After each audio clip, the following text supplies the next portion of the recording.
Eu tive 4 gestações, nas 4 gestações pós, eu passei por alguns impasses, principalmente na questão da libido sexual e para voltar, né, a ter relação normalmente. E o que seria normalmente? De 3 a 4 vezes por semana, no mínimo, se tratando de casais jovens e saudáveis, que é o caso do meu esposo e eu.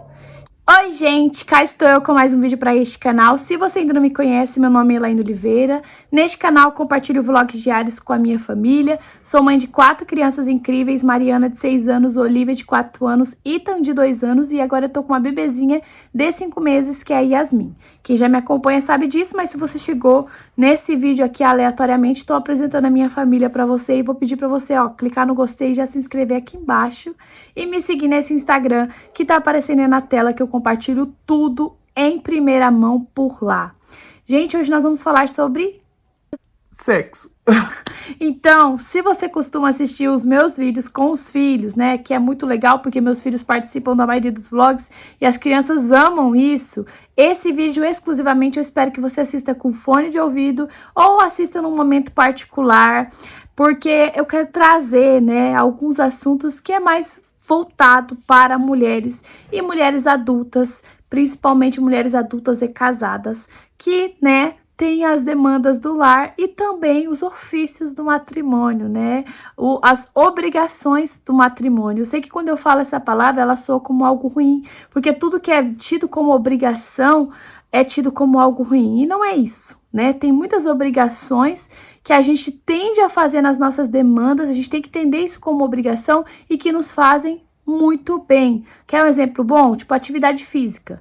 Ah, Elaine, eu sou obrigada a fazer? Não, mas deveria fazer. Se você colocasse isso como uma obrigação e cumprisse essa obrigação, te garanto que a sua saúde seria muito beneficiada e em contrapartida a sua estética também, né? Já que o exercício físico, ele além de fazer bem para o nosso corpo, faz bem também para nossa estética. A gente fica mais bonita, pelo menos eu me considero mais bonita quando eu tô cuidando da minha estética corporal, através dos exercícios. Mas o ponto aqui que eu quero chegar é o seguinte: várias coisas na vida demandam da gente, principalmente a maternidade. Você vai concordar comigo que se o seu filho, ele tá com fome, você vai fazer a janta dele, você vai fazer o almoço, todas as demandas que ele precisa. Se ele tá assadinho, você vai passar uma pomadinha. Se ele ficar doente, você vai levá-lo no médico, vai monitorar o remédio dele. Então, tudo isso dá muito trabalho, porque vai demandar seu tempo, sua atenção, muitas vezes uma entrega exclusiva para isso. E tudo isso você não deixa de fazer. Mas quando se trata de tempo de casal, relação sexual, a gente coloca como opcional. Ou permite que o nosso cérebro nos sabote dizendo: vai dormir, você não precisa, deixa isso pra lá. Né? O cérebro, ele quer poupar energia. Quando eu tive a Mariana, foi uma surpresa muito grande para mim o quanto um bebê dava trabalho. Sério. Eu vi o bebezinho das outras pessoas e ele era muito bonitinho, muito fofinho.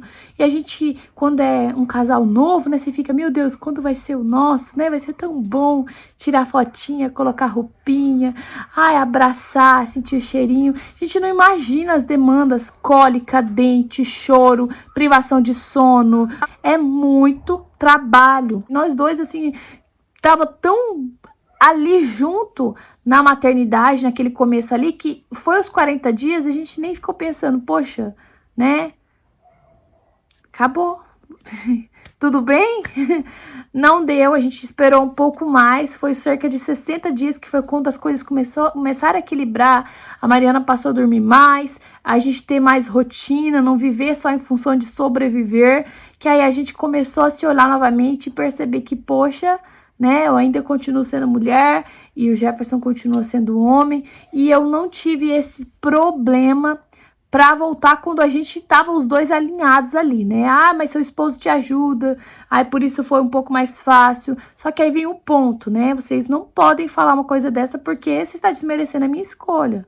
Quando a gente namora, a gente tem um namoro para conversar sobre como que vai ser em casa, se o marido vai ajudar, como é que vai ser a dinâmica da casa. O problema é que muitos casais, infelizmente alguns cristãos, estão beijando mais do que conversar. O namoro nem é uma coisa bíblica, né? O namoro de ficar se beijando. O namoro pra se comprometer e conversar é sim bíblico, mas essa questão do namoro que a gente tem hoje em dia não é bíblico. Então, não desmereça a minha escolha, eu fiz uma boa escolha. Meu esposo é realmente um homem maravilhoso que abraçou a maternidade juntamente comigo, mas existem algumas casas em que o combinado é diferente. E nesse caso, a gente tem que saber cumprir o nosso combinado em amor. E se tiver alguma coisa que a gente quer modificar nesse combinado, não, Elaine, a gente combinou que eu ia fazer tal coisa e ele tal coisa, mas agora eu não tô gostando desse combinado. Eu achei que eu saí perdendo nessa história.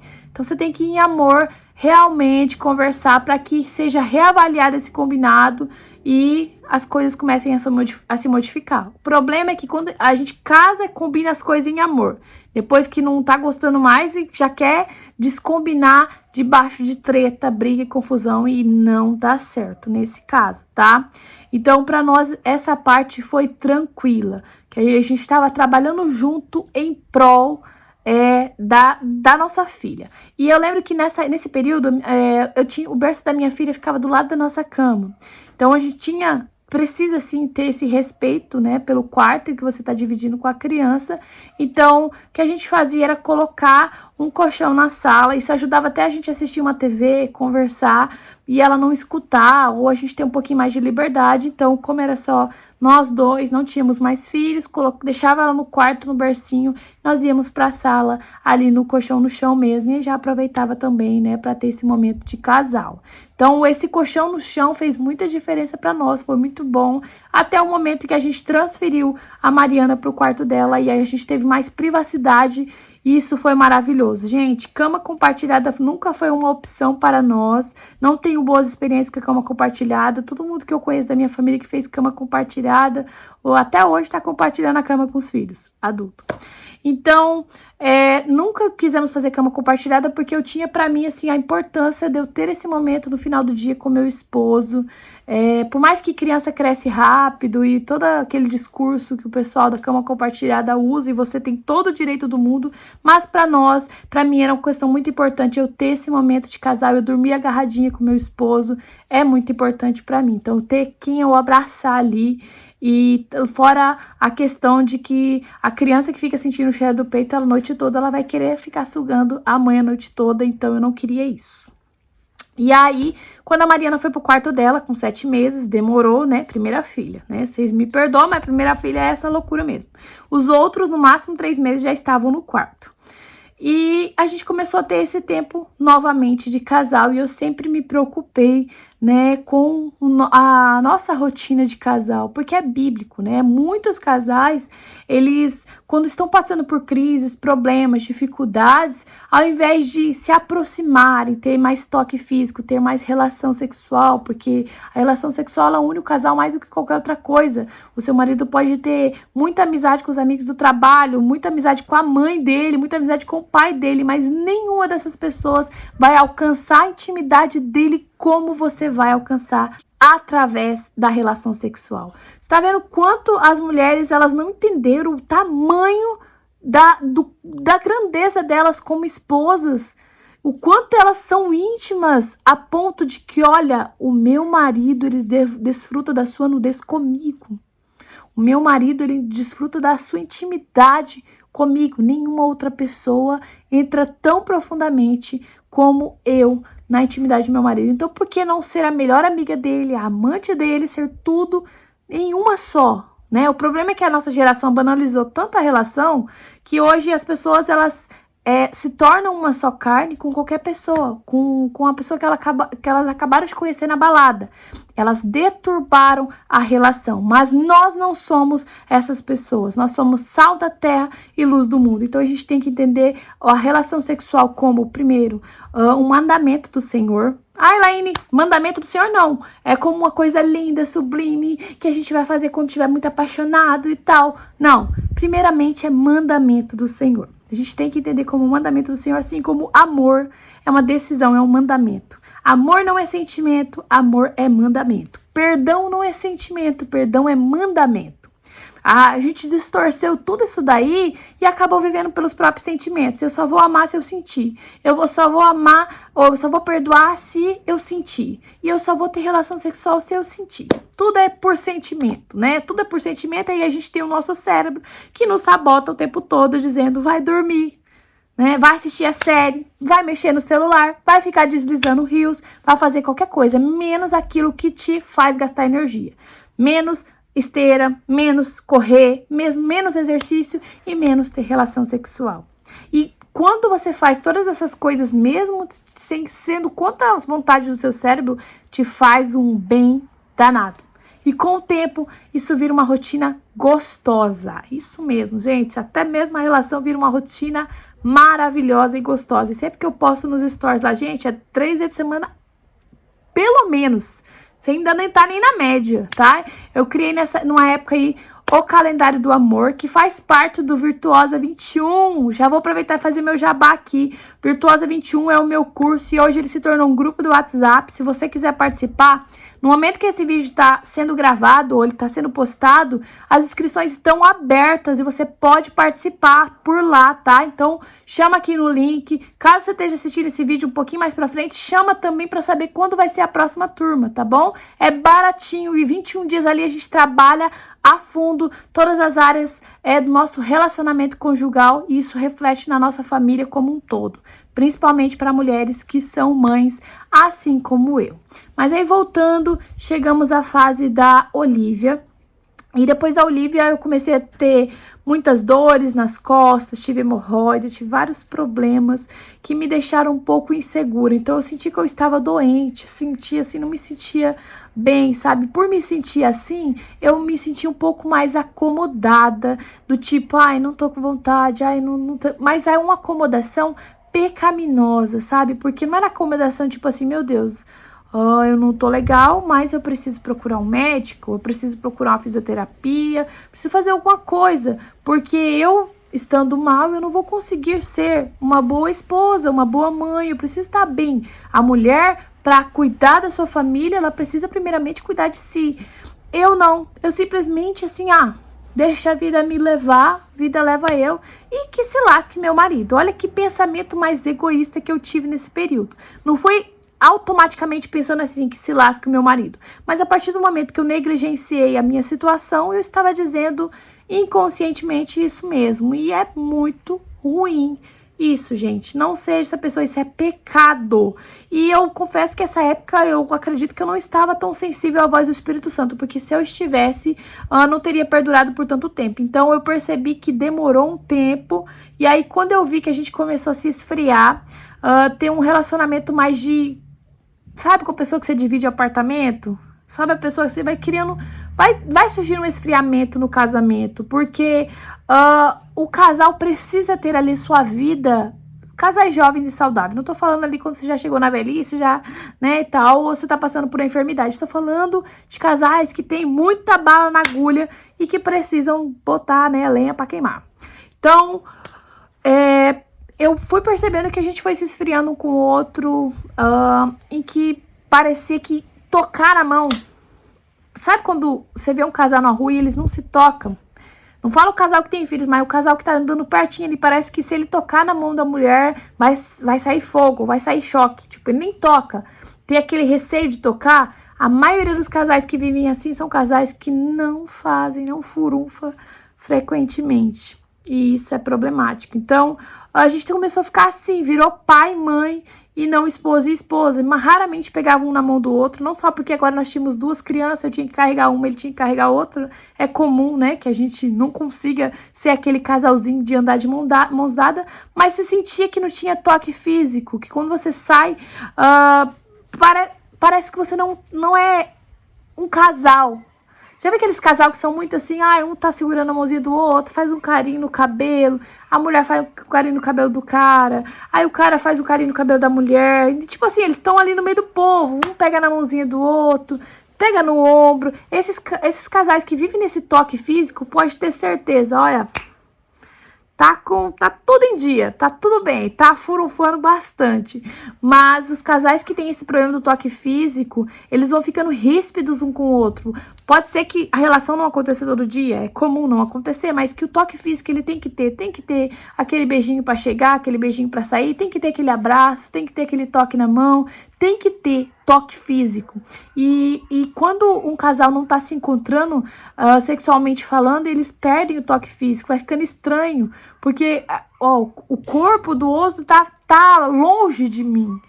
E então eu acabo me tornando, o que eu tenho que fazer? Eu tenho que fazer e tal. Agora o casal que tá ali, sexualmente falando, bem ativo, eles não têm esse problema, porque eles já têm acesso, eles já sentem como se a porta tivesse aberta, que você tem liberdade pra tocar na outra pessoa, porque você acabou de tocar antes de ir pro churrasco, vocês namoraram. Então, assim, que é fazer um toquezinho no cabelo, sendo que você já fez muito mais antes de sair, entendeu? O meu filho Ethan, eu tive parto normal, foi o meu primeiro parto normal, eu tava muito ansiosa, e foi um parto assim, não foi um parto difícil, foi um parto rápido, mas eu tomei alguns pontos, senti muita dor, tive mais hemorroidas, assim, terríveis, que eu falei, meu Deus, será que isso aqui vai melhorar? Fiquei preocupada, né? Foram muitas pomadas, muitas orações, e o Senhor teve misericórdia e as coisas começaram a voltar ao normal. O meu esposo jogava umas piadinhas, tipo, né? Tá acabando. Piadinhas que eu acredito que muitos maridos fazem, porque eles não passaram por todas as transições do corpo, eles estão ali, né, esperando ansiosamente, com mais ansiedade muitas vezes do que as próprias esposas, para, né, o momento de voltar a ter relação. Porque em alguns casos também, no final da gravidez, a mulher também já não tá conseguindo ter relação como antigamente, ou não tá conseguindo fazer nada. Então, para eles é tipo um alívio falar, meu Deus, tá acabando, né, tá tudo bem, 40 dias tá chegando. E eu lembro que o Jefferson falava isso e eu ficava assim, meu Deus, como vai ser? E eu vou falar para vocês, foi extremamente desconfortável psicologicamente falando, não fisicamente, porque eu estava com medo. Então, por estar com medo, eu, tipo, não foi tão legal.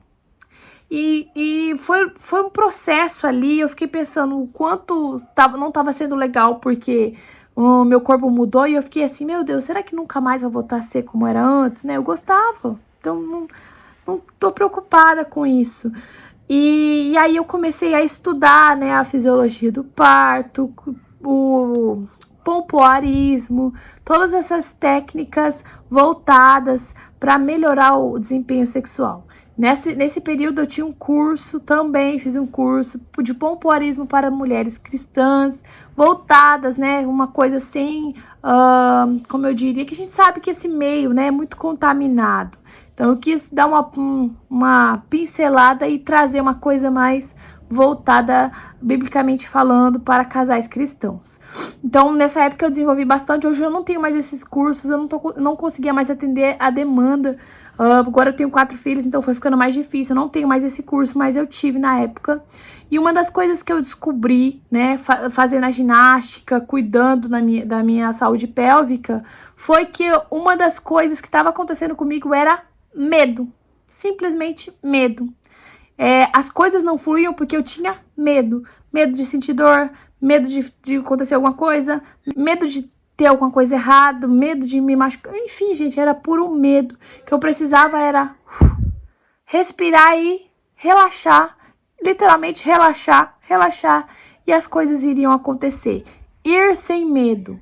Liberar a minha mente. Então, a minha mente estava me travando. E isso é tão sério, gente, que existem algumas doenças que não sei se eu poderia classificar como doença, mas o vaginismo, em algumas situações ele acontece por questões psicológicas. A mulher fica com tanto medo, que ela acaba se fechando, se apertando demais, e aí ela não consegue, né, ter relação. Muitas vezes não consegue nem ter relação, e quando tem, é com muita dor, muito desconforto mesmo, usando lubrificante. A maioria das meninas que passam por isso, elas têm muita vergonha de falar. Então, procura a sua sogra, se ela for essa mulher sábia, procura a sua mãe, ou coisa do tipo, e não deixe de procurar um médico, uma terapeuta, para tratar essa questão internamente, porque isso diz respeito ao seu casamento, e é responsabilidade sua também se preocupar com as demandas sexuais do seu esposo, que, biblicamente falando, o corpo dele pertence a você e o seu corpo pertence a ele. E aí, voltando, eu decidi não ter medo. Eu tomei a opinião, falei, eu não vou ter medo, eu vou me soltar. E foi o que eu fiz. E, gente, foi a melhor coisa que eu fiz na vida. Tipo, uau! Falei, nossa, tá tudo bem comigo. Voltou a ficar muito bom novamente. Então, né, era medo. O medo tava me paralisando, o medo tava fazendo desenvolver até uma espécie de vaginismo. E eu lembro que Deus, ele é tão maravilhoso que nesse período ele começou a mandar pessoas. Então, tinha meninas que vinham até mim e falaram, Elaine, eu tive parto perto de você e agora tá tão difícil quando voltamos a ter relação e aconteceu isso e aquilo. E eu falo, olha, vamos descartar uma coisa? Talvez seja medo. E aí eu abri meu coração e contava para essa pessoa. Então, faz o seguinte, relaxa e tenta, sem medo. Se solta sem medo. Se mesmo assim você ia sentir dor, desconforto, passar por... Aí você vai ter certeza, olha que bom. Isso vai te ajudar a chegar no médico e passar a sua demanda para ele.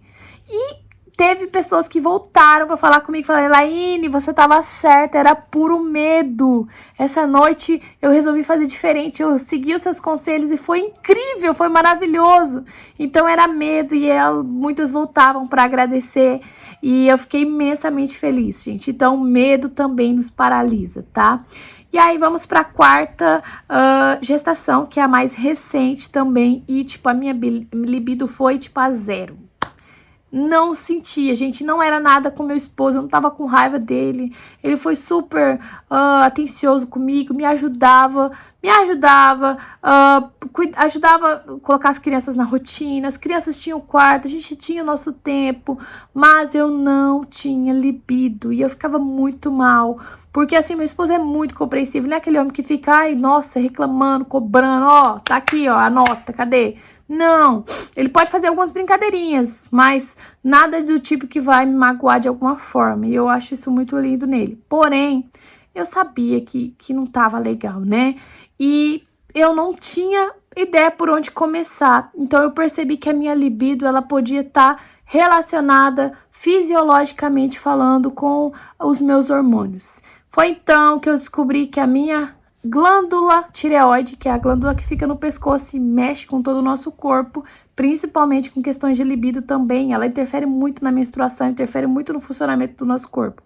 Ela estava desregulada, então além de eu ficar mais cansada do que é o normal, eu ainda estava com disfunções pelo corpo todo. Então eu tive que fazer exame, tive que procurar uma endocrinologista para regular a dose e assim eu começar a, né, sentir vontade novamente. Melhorou a 0 libido? Melhorou, mas não foi suficiente. Eu percebi que tinha muito a ver com o meu psicológico também, que era olhar o meu esposo com admiração, olhar o meu esposo e amar ele não só como alguém que tá ali junto comigo, cuidando das crianças, eu precisava admirá-lo.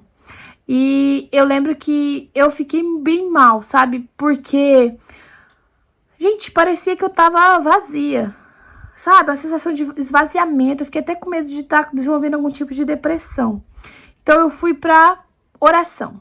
Então, eu fiz uma oração, falei, Senhor, eu avaliei meus hormônios e eu confesso que melhorou. A questão dos hormônios foi bom ter ido no médico, mas eu percebi que a questão estava muito emocional.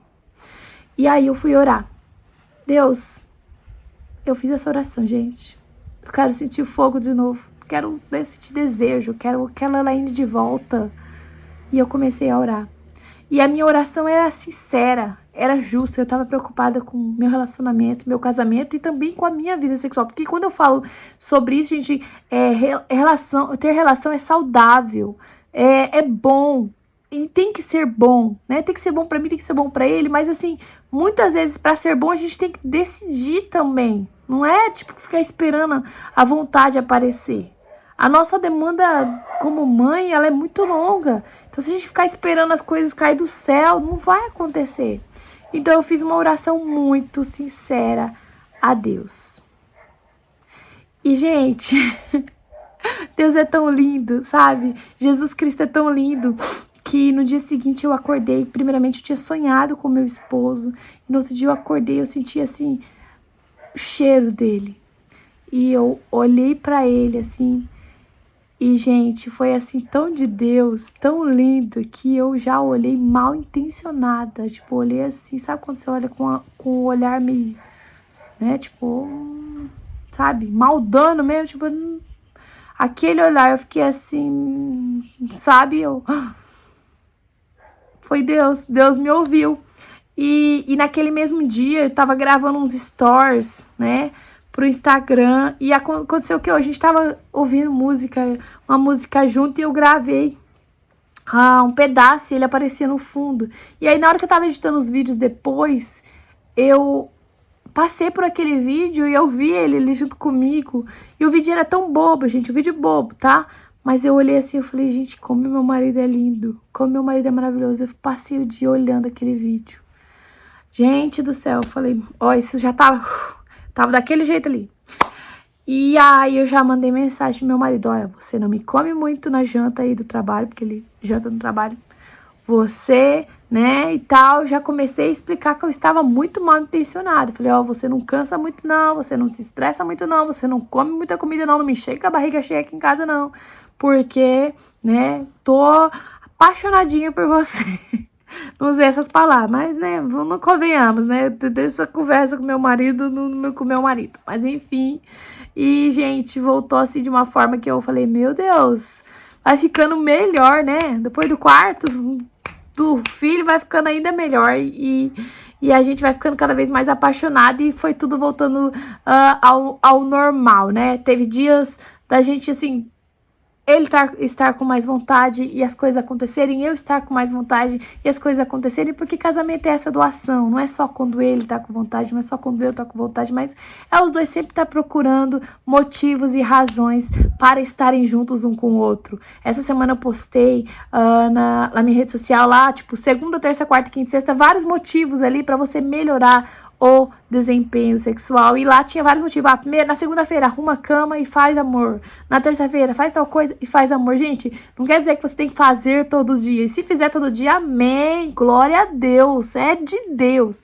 Mas é se preocupar em ter mais esse tempo de casal. Muitas crises de casais seriam facilmente, algumas crises de casais seriam facilmente solucionadas se os casais parassem tanto de discutir e passassem a se beijar mais. E não é beijinho de selinho não, é beijão mesmo. É aquele beijão que esquenta, que arrepia até o último fio do cabelo e te faz querer mais, sabe? É um episódio que aconteceu comigo durante esse processo. Eu contei aqui um pouquinho da minha caminhada, né? Mas por eu ter 4 filhos, já aconteceu durante esse processo de tanto eu quanto meu esposo negarmos um ao outro. E foi assim uma coisa tão difícil quando a gente estava muito ligado espiritualmente falando com o Senhor, estava tendo uma vida de oração, uma vida reta diante de Deus. O Espírito Santo, ele sabe, ele ardeu tão forte que eu vou contar até um testemunho que aconteceu, uma coisa assim pessoal, mas que eu resolvi compartilhar com vocês. Eu lembro um dia que eu me neguei ao meu esposo, porque eu tava cansada, que eu queria dormir, e aí eu fui dormir, e meu esposo foi dormir também. Ele não, a princípio não aparentou ficar com raiva de mim, mas sabe quando você vai e fica assim, você fica assim meio...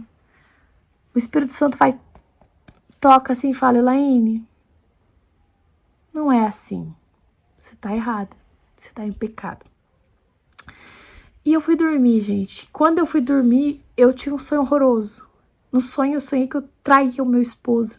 Era uma coisa assim, mórbida, era uma coisa horrível, um sonho horrível.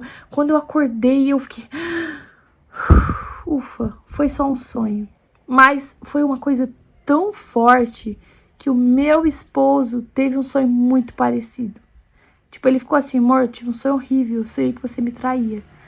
E eu arregalei o olho assim, porque na mesma noite eu tive o mesmo sonho. Você fala, Elaine, como é possível vocês terem tido esse sonho?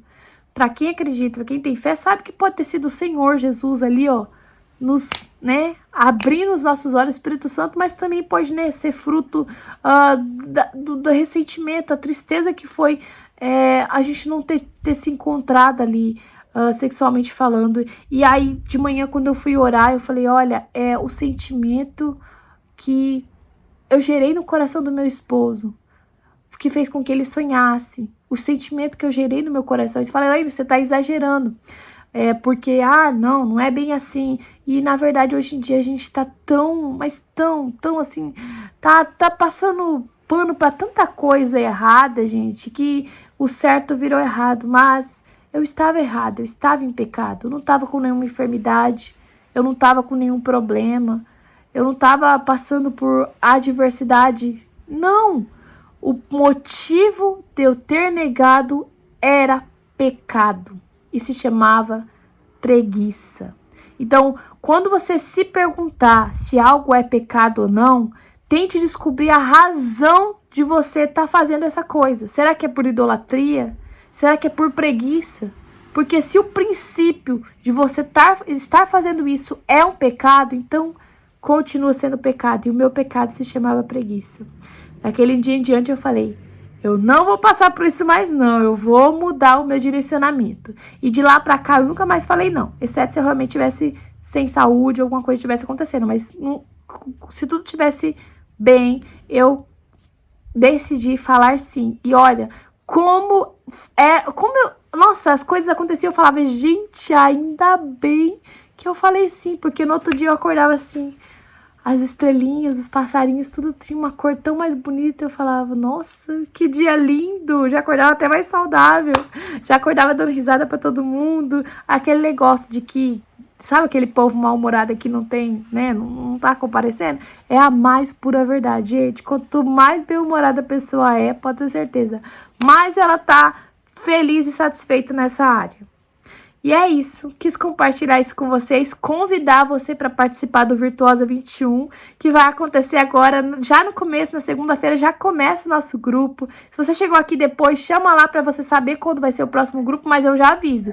Pode ser que demore um pouco, tá? Então já aproveita agora, depois que o grupo fecha, as inscrições se encerram, e você só vai conseguir entrar, no próximo, que eu não tenho data para quando vai ser o próximo. Então aproveita, gente, é super, super, super acessível, porque eu sou essa pessoa. Eu conheço a realidade do meu público, sei que 90% da população brasileira é uma população pobre, de classe média, igual a mim. Então eu sempre tô ali sendo acessível para vocês, tá bom? Então é isso. Clica no gostei. Beijão. Tchau, tchau.